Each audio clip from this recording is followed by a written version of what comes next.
kutaura kwatiri kuita kudai vakomana vana Daniel Chapo nana Filipe Nyusi vari pama1 patiri kuona kuti vakubvunza mafiring question evanhu patiri kuona semapictures amuri kuona vanhu vakafladha mastreets vachinzi ko vanhu ivavo vakambokuvhotere 70% vari kupi. Saka pana mashoko anobuda nyongwa panapa tiona kuti vakomana ava vakuzobvuma defeat. Totibva subscribe like turn on the bell like tiona kuti vana Filipe Nyusi vachingobva aiwa pa the Sadc summit yakaitika aiwa vanosangana nana Venancio Mondlane aiwa vachikumbira madialogue vakomana vari panguva yakaoma. Panapa tichiona mapictures aiwa ari kutendera pa social media tinoona kuti sezvamuri kuona video pane vanhu vanonzi the African anoposta this video ramuri kuona ranonyora achiti where is the 70% that voted for the Frelimo in Mozambique, have they gone back to Zimbabwe.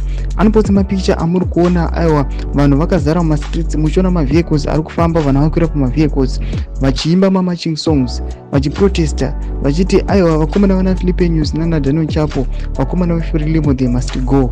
Varikuya vachivabvunza vachiti aiwa 70% vacho vakambokuvhoterai varipiko vari kudi kukudefendai.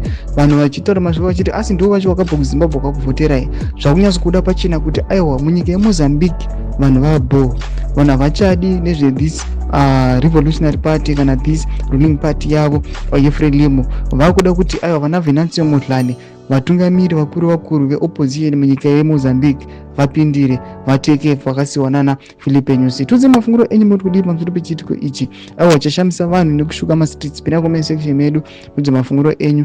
Subscribe like turn on the bell icon.